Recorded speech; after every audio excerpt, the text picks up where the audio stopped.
যদি আমি শুধু এইটুকু বলি যে অভয়া মঞ্চের পক্ষ থেকে বারবার করে এই দাবিটা করা হয়েছিল যে তদন্ত আবার করা হোক, ওনার মা যেমন করেছেন তেমনি অভয়া মঞ্চের পক্ষ থেকেও করা হয়েছে, এবং অভয়া মঞ্চের পক্ষ থেকে এটা বারবার করে বলা হয়েছে যে সেদিনকে যারা ছিল দোষী পুলিশ অফিসাররা তাদের শাস্তি দিতে হবে, এবং তুমুল দাবিতে তখন বিনীত গোয়েলকে সরাতে বাধ্য হয়েছিলেন তদানীন্তন মুখ্যমন্ত্রী। এখন নতুন করে যে পরিস্থিতি হয়েছে, তার মানে এটাই অভয়া মঞ্চের একজন সদস্য হিসেবে আপনার এটাই দাবি যে মুখ্যমন্ত্রীকে, প্রাক্তন মুখ্যমন্ত্রীকে তদন্তের আওতায় আনা হোক। অবশ্যই, মানে সর্বপ্রথম আরজিকর কাণ্ড নিয়ে, অভয়ার মৃত্যু নিয়ে, বা আরজি ব্রডলি যা বলতে হয় সেটা হচ্ছে আরজিকরের ঘটনাটা নিয়ে, যেটা হচ্ছে সারা পৃথিবীকে কাঁপিয়ে দিয়েছে। সুপ্রিম কোর্ট যেটাকে বলেছে যে বিরলের মধ্যে বিরলতম ঘটনা, এবং স্বাধীনতাত্তর পশ্চিমবঙ্গে এরকম ঘটনা আমরা দেখিনি, এবং এরম উত্তাল হয়ে যাওয়া পশ্চিমবঙ্গ বঙ্গবাসী দেখেনি। সর্বপ্রথম মমতা ব্যানার্জিকে, কারণ উনি একাধারে স্বাস্থ্যমন্ত্রী, উনি একাধারে পুলিশ পুলিশ মন্ত্রী। মন্ত্রী, তাহলে ওনাকে প্রথম প্রথম ওনাকে জিজ্ঞাসাবাদ করা উচিত, এবং জিজ্ঞাসাবাদ করা উচিত।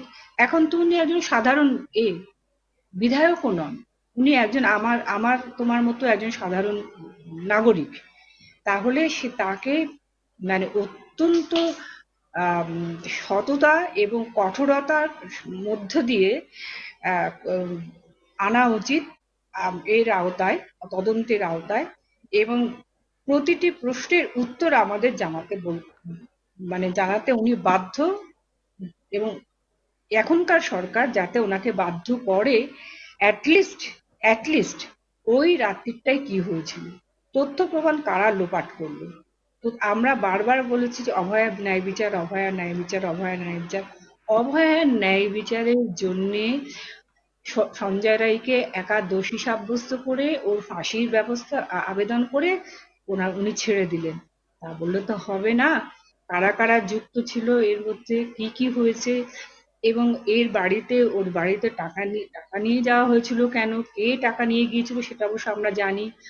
ওখানকার যিনি নান্টু ঘোষ, যিনি ওখানকার তৃণমূলের নেতা, এবং তার সম্পর্কে যথেষ্ট নিন্দাসূচক কথা শোনা যায়, তিনি তড়িঘড়ি করে কেন তার দেহটা নিয়ে গেল, দেহটা নিয়ে গিয়ে আরো 4টি মরদেহকে টোপকে কেন পোড়ানো হলো, এই সমস্ত প্রশ্নগুলোর উত্তর তিনি দিতে বাধ্য, কারণ তিনি হচ্ছেন প্রশাসন চালাবার দায়িত্বে দণ্ডমুণ্ডের ছিলেন তখন। কর্তা। তো ছিলেন হচ্ছে পুলিশ মন্ত্রী, পুলিশ এসকর্ট করেই তো নিয়ে গেছে ওর বডিটা, তো সবাই আবিষ্য মানুষজন দেখেছে, পুলিশ এসকর্ট করে নিয়ে গেছে।